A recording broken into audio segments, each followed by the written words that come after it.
Good morning and welcome to Cover 2 Cook. We're on episode 85. We're in person today as we had the March Madness happen yesterday's huge big day of basketball, following up with a huge day of basketball again today. But we do have some football news. But before I get too far, let me bring on the co-host, Mr. Tim Cook. How you doing today? I'm doing good. We had some games last night. So the NFL, so we're going to talk more about the NCAA because right now football's in a little bit of a lull until the draft comes next month. Yeah, no, I definitely agree. And I asked Lisa this question, but is this the best weekend of any sports? Hands down. I mean, this is probably the best of 3 weeks that you can have.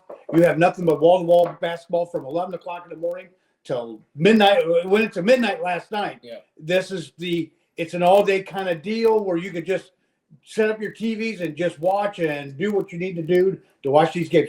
There probably isn't a whole lot of productivity going on at work at that time as well. Yeah. So that's another deal too, is that the companies are not getting a whole lot. Well, and that's what I think, like, Thursday and Friday is definitely the best. Yeah. With, 32 games in between 2 days of just nonstop, 4 games.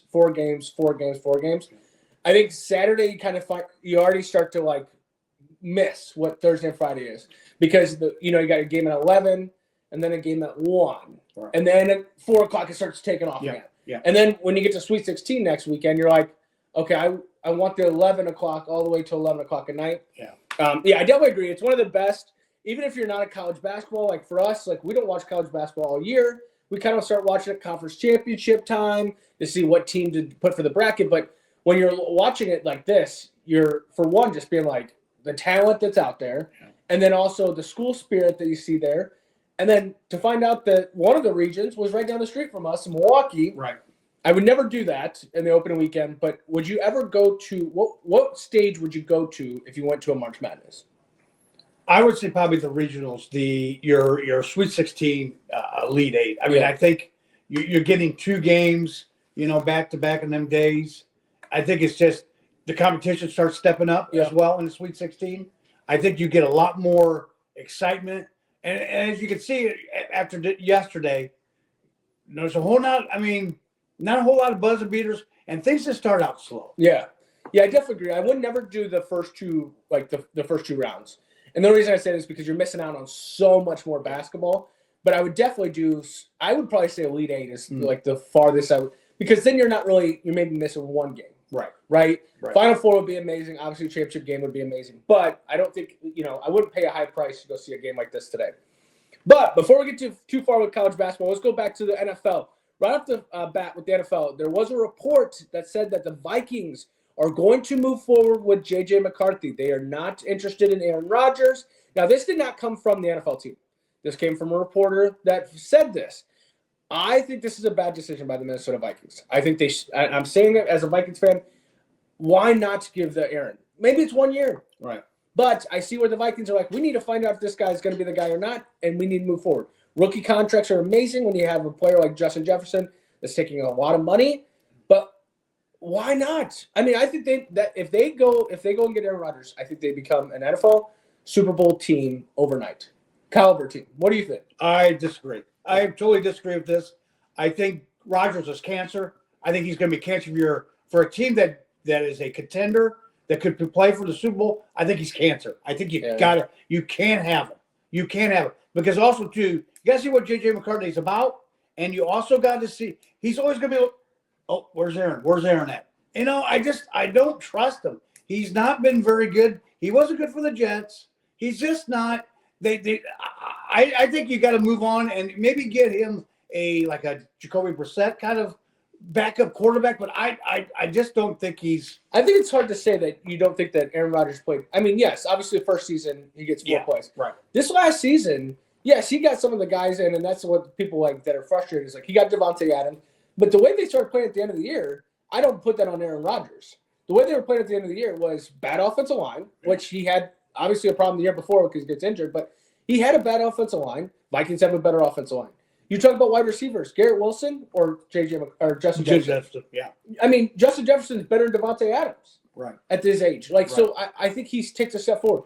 Running back situation. Well, I think the Vikings have a bigger problem on their hands with this Jordan Addison. he's going to get punished for that DUI sleeping thing. Yeah.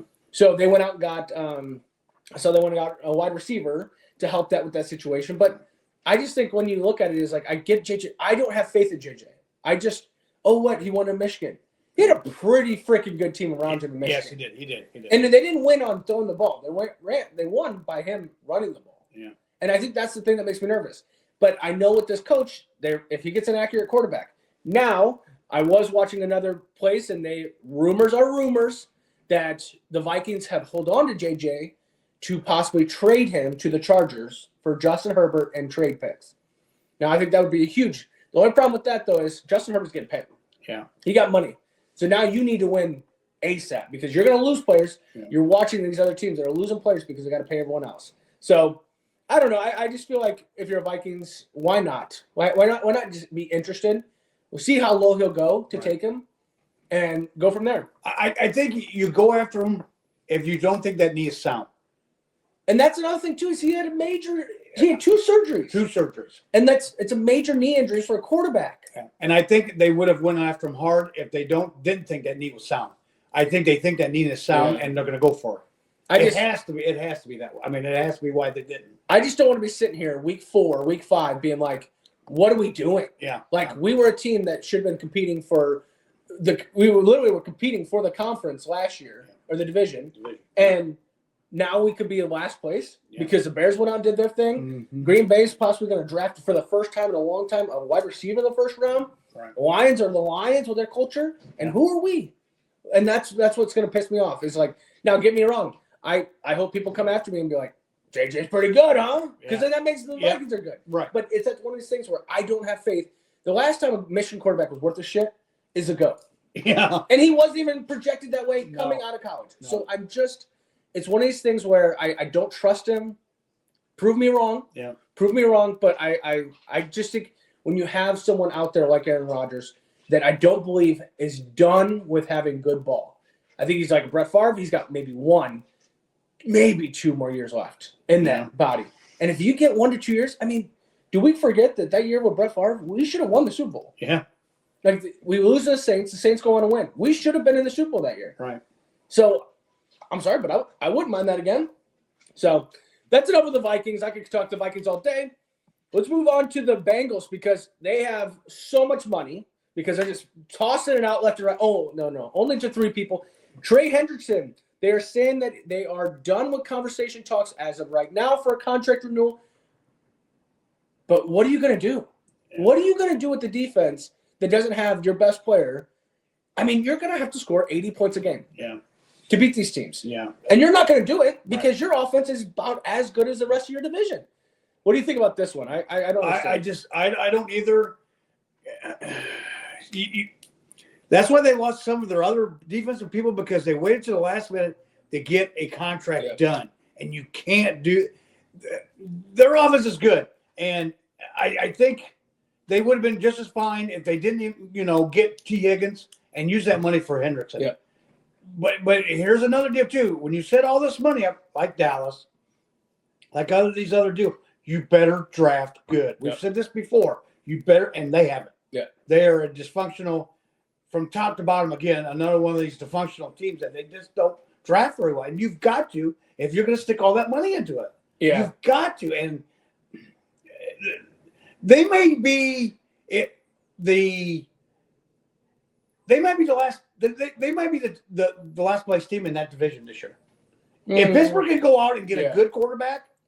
I remember you still got the Browns there. Yeah, that's true. And that's true. And really, I think if Pittsburgh can go out and get a quarterback, but where are we at now? Yeah, like you don't got the cream of the crop anymore. No, you're begging for Aaron Rodgers to join you. While I'm saying I want Aaron Rodgers in Minnesota, Minnesota's pushing that away. Yeah, you're begging for that. The Cleveland thing is just a dumpster fire. Yeah, and I will say this: how many more years are we going to have this Lamar magic? Yeah, because eventually that's going to come to an end because you can only be that mobile for so long without having serious injuries. Right. So I do see what they're like paying, but how disrespectful to Trey that you want to give the second best wide receiver on your team more money than what you want to give to you that is the best D end on your team and top 3-5 in NFL. Well, they said the stat he's had 54 sacks in 4 years. Yeah. Okay, if you do the math, that's 13 sacks on average a year. Yeah. That's pretty good. Well, Pretty good. I do laugh because these teams always wait thinking, oh, they're going to have a bad year, Yeah. so we can sign them. Yeah. And I don't think they've.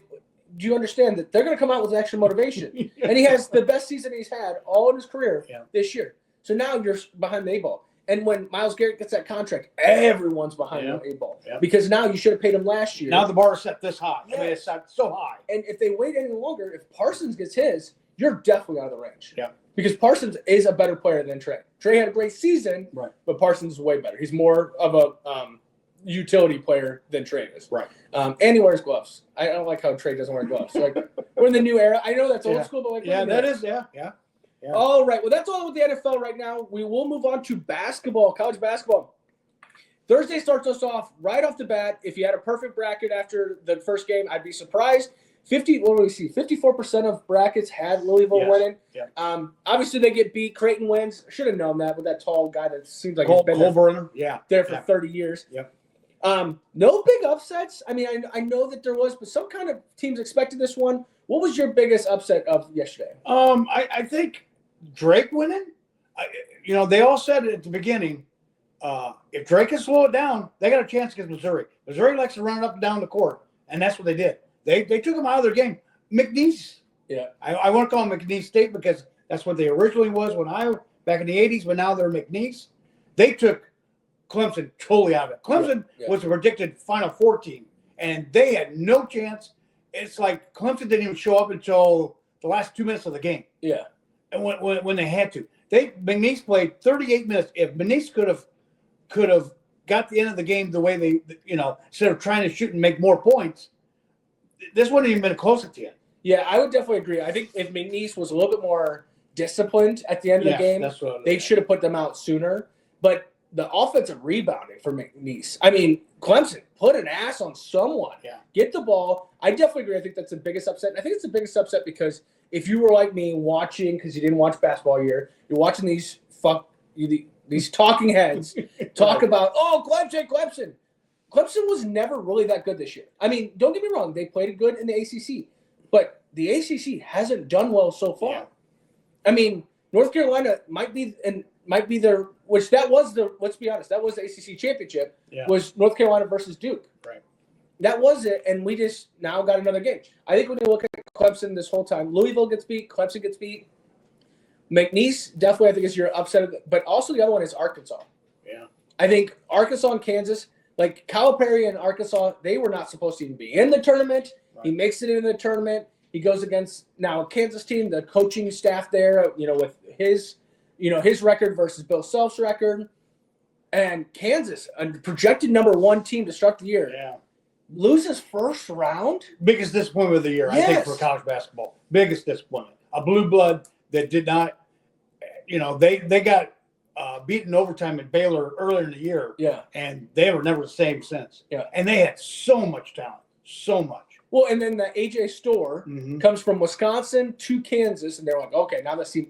You got Hunter Dickinson that came from Michigan a couple years ago. Right. Man, this team's just going to – and their teams that they came from the Big Ten, are playing better than that. Yeah. So we say the biggest upset. Any surprises yesterday? St. Auburn struggled, but then they came on. Biggest surprise – Purdue, I thought High Point would give them a little bit better of a game. Wisconsin. This isn't the Wisconsin of the 90s where they could only score 50 points. Yeah. This team could score points and bunches in a hurry. And I think that the Saturday's game with BYU is going to be a must-watch game. Yeah, I think this is a game where if they do beat BYU, I feel confident with whoever they play next. Like, I really do, because I think BYU played pretty well against VCU. Right. VCU is a team that was supposed to slow you down, control the clock. BYU came out shooting the hell out of the ball. So then now you got Wisconsin going against them. If Wisconsin can run that game, if they face Alabama or something like that, I think they can, because BYU is up and going. They want to go. Yeah. But that's what SEC is right now. Yeah. I think for me the biggest surprise is Michigan winning barely at the end. Like, that game should have not been a game. You have 2 7-footers. and one guy that's got a nose that makes him an extra foot high, like that wolf or whatever. Like, it's just one of these things where that game shouldn't have been that close, and it came down to the damn near end of this for them. I think when you also look at the surprise of the day as well, is St. John's struggling in the first half. And we know that this is going to happen. Everyone knows this is going to happen where so a lot of these 1 seeds or 2 seeds, they're going to struggle. Maybe if you're looking at first half bets, maybe take that other team, take the points or whatever, because you know that these teams are going to struggle. They have all the pressure. The 15s and 16s and 13s and 12 seeds don't have the pressure. Yeah, they're expected to lose. So when you're looking at betting, look at that way for that one. But St. John's, for that first half, I was like, oh, shit. Yeah. Even Auburn. Yeah. I mean, Alabama State already had a game in. That's your fear. Because they already had a game in there. They got all the nerves gone. Got nothing to lose. Right. And then, obviously, the other one, too, is Gonzaga. I think Gonzaga was surprising to me because they played like the Gonzaga of the old days. Yeah. And a Houston team that I think is very beatable is going to have to go against them. Yeah. I think you're going to take a one punch there. And then if McNeese or Purdue move on, I think Houston's going to take another punch. I just don't see them making it to the Final Four after watching the first day. Well, and I see you say you like Wisconsin. Is that because you got them at a hell yeah, at another for the win it all kind of want some money or? Well, I just think it's destiny, right? We move up here, the draft's here. Right. Wisconsin's got a decent team. It's like, okay, everything's kind of flowing Wisconsin way. I got a Wisconsin license plate now. Got to pay out the ass for that. So everything just seems now like it's moving towards Wisconsin. Or maybe it's just my brain moving all towards Wisconsin. But your money. Yeah. Your wallet. All my money, yeah. But it is one of these things where I do think they have a good team. Yeah. Looking at it, when SEC started out the day, you kind of were wondering with all the 14 teams, now it's only 13.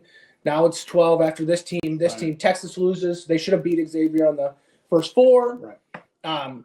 You had that kind of thing all happen. So you're kind of wondering what the SEC is. They kind of finished the day okay. They didn't start it too hot with obviously a couple of teams losing, but then they finished it okay. Today's their day. Yeah. Today's their day to either say the SEC was worth it and they deserve to be in there. If not, you're going to see some teams drop. Right. And I think what you're doing is you're going to ruin what the future is going to be for these conferences. Because I thought the Big Ten was down this year, but I think every Big Ten school won last night. Yeah. Wisconsin, Purdue, and Michigan all won. Yeah. And I think the biggest upset today is going to be the other Big Ten school that's going to lose. I think Illinois is going to lose today. Yeah, and that's the deal too. You know, what Illinois team are you getting today? Yeah. Are you getting the one that blew out in the Big Ten?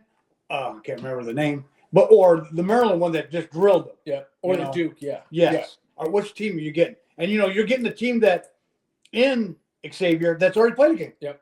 And they got that free mantle that's coming back. That he's a stud. I mean, I think he's like 6'10", 6'11". So I mean, that's going to be a big one. If you're watching us in any other state that is not Illinois and can gamble, I would take that. I would take the money line on Xavier winning. I just think the way that they have that confidence after beating Texas when they were losing the majority of that game, coming into an Illinois team that once they get down, their heads drop. And I put that on Underwood for so much of what their problems are. I think you have to move on, but it sucks because he gets these like Big Ten championship here, or he'll get a good But I think that's the game today to watch for sure. The other one is the other Big Ten school, Maryland. I think Maryland shows that they're scrappy. They're always like it always seems like they're just like a short. When I imagine Maryland's team, I know that they're not this way. They're like short and stubby. At least that's how they play. They all play just for scrappy. I think they're a team that can make a run from that division where it's Florida and St. John's, and it's like, can they compete with one of these two teams? So I would definitely watch for that game today. What other game would you watch? The Maryland, as you say that, Maryland, Grand Canyon, they got that Drew, that's their coach. I can see that being like an over game. Yeah. Because there's going to be a lot of scoring. Yeah. The only thing with Maryland, their defense, when they played Michigan in that Big Ten championship, they let that kid go right down and score. I'm like, what do you? So that defense has got to straighten up. The one game I was looking at was Oregon and Liberty. That's going to be a high-scoring game. Yep. Both teams like to get up and down the court. Arizona does too. I mean, Ole Miss, that could be the upset against UNC today. Yeah. Well, they're not even favored. Right. UNC's favored in that game. Right. So we're going to see UConn, two-time defending champ. Yeah. Let's see what kind of game you guys got. You haven't really played that well this year. So, I mean, that's a big one too. And you're playing Oklahoma, so that you should be able. Colorado State, that should be, You know, a lot of people are, thinking that might be the 12 seed. That could go pretty far. So, Well, and I think Marquette watching them today against New Mexico is a good one as well because when you watch St. John's, if you were watching following St. John's as much as we were, like Marquette competing with St. John's. right. And St. John's, I think, is a team that could go to the Final Four. Yeah. I mean, it just sucks that they got Florida because I think Florida is the most overall best team. Now, Cooper Flagg coming back, I am surprised to see him come back today. I don't think you need him today. No. Against American. No, it's Mount St. Mary's. Yeah, Mount St. Mary's. Yeah, the Mount. Yeah, I don't think you need him for this game. I think he's one of where you dress him, have him on the bench, let him go through the whole pregame and stuff. But when it comes down to actually time to play the game, why? Yeah. Why do it? Like, why even risk a possible injury when you know you're going to have to go against some of these other bigger schools as time goes on? I think they have a hell of a way to get to the Final Four. I think their biggest competition is either going to be Wisconsin or Alabama. That's pretty easy talent to get to the Final Four. And that's the deal with Alabama is that they score up and down the court. They don't play a whole lot of defense. Yeah. I think they said they scored 100 points. Maybe it was 90 points 9 times this year. Yeah. They can get up and down. I think they were number one. Yeah. They were number one for points. And then because it was like Tennessee versus Alabama or whatever. Yeah, I think it was Tennessee and Alabama or whatever. Florida and I don't know, whatever. But one of them in the SEC, and they were like one was 1 and one was 3 in the whole nation with points. I mean, they should handle Robert Morris today, but Nate Oates, he's got that Sears kid, that point guard is really, really good. I think he's next level. Yeah. He reminds me of Jalen Brunson. Yep. He really does. Yeah. I definitely agree. It'll be a big game, big day worth of games. I mean, you're looking at even Saturday coming up because we won't be back until Tuesday. Saturday, I mean, is there any game on Saturday that's definitely pointing you away? Arkansas St. John's, Calipari versus Pitino. That is the marquee. That is the marquee matchup. That is, that's 2 heavyweights just going at it toe to toe. Yeah. Both one likes to get up and down, and Calipari in Arkansas, St. John's likes to slow it down and play great defense. Yeah. So I mean, that's going to be a big one, I think. Michigan, Texas A&M, you got Buzz Williams. That's going to be a very good matchup. I see a lot of good matchups coming Saturday. Yeah, I agree. I think we've already talked about a couple of them, but BYU, Wisconsin, Houston, Gonzaga. I think these ones, some of these teams that think that they were going to get an easy route, finding out that, oh shit, the rest of the team is, rest of the NCAA is pretty solid. It's the best time of the year. It is just, it's literally, I mean, we haven't had a buzzer beater. We've had some games come down to the end. Don't get me wrong. That Clemson one where you wrote down McNeese and it was like, oh shit, here you come. Might have to change the whole damn bracket just for this. Never do that. People never do that. Yeah. But it is one of these things where I think as the time's going on, like this today will be a good day of basketball. 11 a.m. to that. If you're working right now, it's a shame on you. Like you're just, I mean, if you have a job where you can literally sit at your desk and watch 4 screens or watch the games going on, then you might want to go look at a new career or whatever. But at the same time, I just think when you look at Saturday, it's going to be a great day. Expect Saturday to be a later day, though. Everyone comes in and sees Thursday all day, Friday all day, and then they get up Saturday morning and they're like, okay, basketball starts at 11. One game starts at 11. And then we have one at like 1 o'clock, I think it is. Yes. And then it's like 1 at 4, 1 at 4:30, 1 at 4:45. Yeah. Like it takes a while for that day to get started. So that's why you have to take Thursday and Friday off. Enjoy the days. We're actually heading to Illinois today. Yeah. So we can do some betting because have some skin in the game. I know that Lisa is definitely not excited for that because last night she was following her bracket. We were following our bracket since we had no bets in. Today, I can't guarantee that. I'm going to go for whatever team's hot, whatever team's doing whatever I need to make some money. But yeah, it'll be a fun. We'll be back on Tuesday where we'll be talking about what happened on Friday, Saturday, and Sunday, leading into what is going to be the Sweet 16 Elite 8 the following week. If there's any NFL news happening, I mean, remember the draft is right down the corner. I know we had right now the pro days are happening. I did see that like the Big 12 made it a deal where everyone has to come to the pro day in Dallas. They don't do their own individual ones anymore. Wow. I think that's actually a good idea because then you get to showcase. You don't have to make people go to certain places. Everyone gets the center of attention. So pro days are happening. You don't know what will happen with the draft coming up. So there might be some trades down the line. I'm fingers crossed that Justin Herbert's getting traded to the Vikings because that would be crazy awesome. But we want to thank everyone. We're on TikTok, Instagram, YouTube, Facebook, Twitter, everything like that. So if you like what we do, give us a follow. But everyone have a great Friday and a great weekend, and we will see you on Tuesday. it.